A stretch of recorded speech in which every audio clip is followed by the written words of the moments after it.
Naquela manhã cinzenta, o céu parecia tão pesado quanto o ambiente que a esperava. A coronel Randy Edson, depois de 22 anos de serviço dedicado ao Exército dos Estados Unidos, finalmente chegava à sua nova casa. 2 andares, fachada simples de tijolos, nada de luxo. Era exatamente o que ela queria: tranquilidade. Com o uniforme impecável e o olhar firme de quem já enfrentou batalhas muito maiores, Randy desligou o motor do veículo do governo e pegou 2 caixas marcadas com a palavra livros. Enquanto caminhava em direção à casa, percebeu um vizinho do outro lado da rua, um homem de meia idade, parado, observando-a fixamente sem sequer disfarçar. Randy ignorou. Já tinha lidado com olhares piores em zonas de guerra, mas o que ela não sabia é que o verdadeiro confronto daquele dia não seria com fuzis ou bombas, e sim com o preconceito camuflado em fardas. Enquanto colocava as caixas no alpendre e procurava as chaves no bolso, um barulho de pneus contra o asfalto chamou sua atenção. Ela se virou e viu um carro da polícia parado atrás de seu veículo. Sem sirenes, sem emergência, apenas observação. A janela baixou devagar. Um jovem oficial, pele pálida e mandíbula tensa, a fitou com desconfiança. "Senhora, esse carro é seu?" perguntou. Com toda a calma de quem sabia exatamente quem era e o que representava, ela respondeu: "Sim, é do governo. Eu acabei de me mudar." Mas o olhar do oficial não suavizou. Pelo contrário, endureceu ainda mais. "Recebemos uma denúncia de atividade suspeita", ele disse, a mão perigosamente próxima ao coldre, como se a qualquer momento ela pudesse se transformar numa ameaça. Mesmo em uniforme completo, mesmo sendo uma coronel do exército, Randy percebeu o que realmente estava acontecendo. Não era sobre segurança, era sobre dúvida, era sobre poder. Ela apresentou sua identificação militar, firme, sem hesitar. Mas para o policial, aquilo não bastava. Não importava quantas condecorações carregasse no peito, para ele, ela era apenas alguém que não parecia pertencer àquele bairro. E foi então que, com a mesma frieza que aprendeu nas salas do Pentágono, Randy disse a frase que mudaria tudo: "Se continuar, vou ligar para o Pentágono." O oficial congelou, mas ainda não sabia que aquele simples gesto de arrogância estava prestes a desencadear uma reação muito maior do que ele poderia imaginar. O silêncio entre eles era cortante. Por um breve momento, o policial pareceu não saber o que fazer. Seu corpo ficou rígido, como se estivesse tentando decidir se recuava ou avançava. Mas Randy não se moveu. Ela sabia que cada segundo de hesitação dele era uma prova viva do absurdo daquela situação. Com a calma de quem já comandou tropas sob fogo cruzado, ela deslizou a mão até o bolso interno do uniforme e retirou seu telefone. Sem pressa, sem tremores, sem medo. Enquanto o oficial ainda tentava processar a ameaça silenciosa, Randy discou um número marcado como "Contato de emergência, Pentágono." O telefone mal completou. 2 toques antes de ser atendido. "Coronel Edson, relate a situação", disse a voz do outro lado, rápida, firme, militar. Randy manteve o olhar fixo no policial enquanto respondia com tranquilidade. "O oficial local me deteve na minha propriedade sem motivo legal, questionando minha identidade mesmo após apresentar documentação federal. Preciso que o caso seja registrado imediatamente." O oficial ouviu cada palavra, e pela primeira vez, sua expressão endurecida começou a rachar.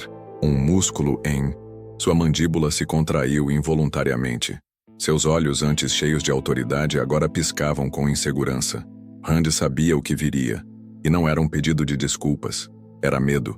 Medo de que, em poucos minutos, pessoas muito mais importantes do que ele estivessem perguntando por que um oficial subalterno ousava confrontar uma coronel do Exército dos Estados Unidos em pleno exercício de seus direitos.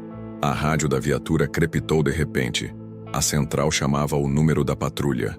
"Unidade 214, permaneça em posição", confirmando identidade do sujeito. "Atenção, verificação federal positiva. Coronel em serviço ativo. Não interfira." O rádio mal terminou de falar, e o policial já parecia ter perdido metade da rigidez que exibira minutos antes. Sua postura mudou. Sua voz, antes dura, agora soava hesitante. Mas Randy não precisava de explicações. Não precisava de justificativas. O estrago já estava feito. Enquanto ele murmurava algo inaudível, Randy permaneceu imóvel, imponente, mostrando que nem todos os uniformes intimidam e que respeito verdadeiro nunca se exige na força, se constrói no caráter.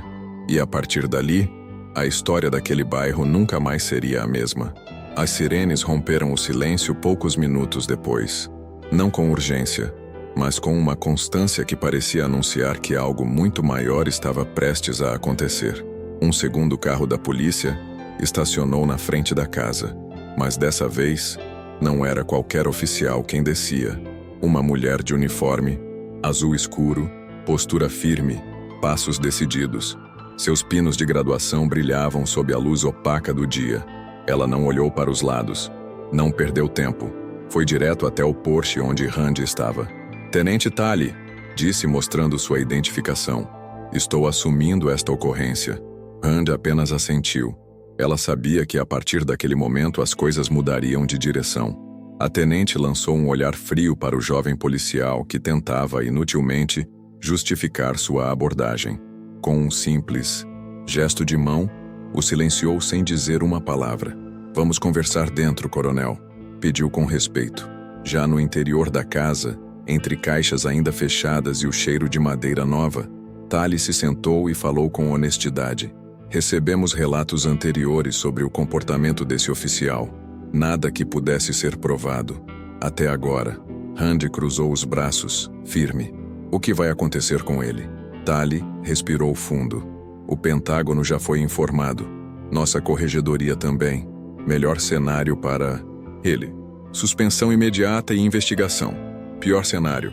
Perda do distintivo.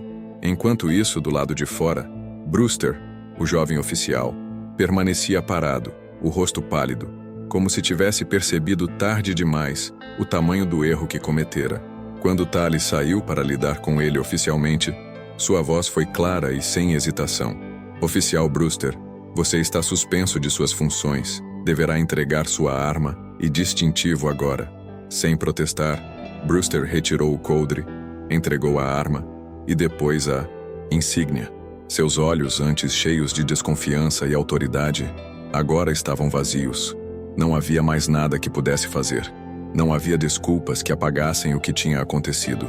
Apenas o peso da responsabilidade, aquele que, por tanto tempo, ele achou que nunca teria que carregar. Randy observava tudo em silêncio. Não com ódio, não com arrogância, mas com a certeza de que, às vezes, manter-se firme e agir com dignidade é a forma mais poderosa de exigir respeito em um mundo que ainda mede as pessoas por aquilo que elas aparentam, e não por aquilo que são. Na manhã seguinte, o bairro parecia outro. Não porque algo havia sido dito em voz alta, mas porque algo tinha sido mostrado. Respeito, coragem silenciosa e a necessidade urgente de rever aquilo que muitos fingem não ver. Randy, sentada no seu novo alpendre com uma xícara de café entre as mãos, observava o dia nascer. Dessa vez, os olhares eram diferentes. Alguns tímidos, outros respeitosos, mas todos marcados pela consciência de que uma linha havia sido cruzada e que havia alguém ali que sabia exatamente como traçar novos limites. Um vizinho se aproximou, nervoso, e pediu desculpas pelo que havia testemunhado e não impedido. Outros apenas acenaram de longe, como quem reconhece, ainda que em silêncio, o erro coletivo de julgar antes de conhecer. Mas para Randy, não se tratava apenas daquele policial. Era sobre algo muito maior. A importância de ver as pessoas além dos uniformes, além das aparências, além dos preconceitos. Porque o respeito verdadeiro não depende do medo, depende da coragem de enxergar o outro como ele é, e não como queremos que seja. E você? O que faria nessa situação? Comenta aqui embaixo a frase: o respeito começa onde o preconceito termina. Quero ver quem realmente entendeu a essência dessa história. Se essa história mexeu com você, já deixa o seu like agora mesmo. Ele é fundamental para que mais pessoas tenham acesso a mensagens como essa. E claro, se inscreve no canal, ativa o sininho, porque toda semana tem histórias reais, emocionantes e profundas para tocar sua mente e seu coração. E não sai sem clicar no próximo vídeo que está aparecendo aqui na tela. porque a próxima história pode transformar a sua maneira de ver o mundo.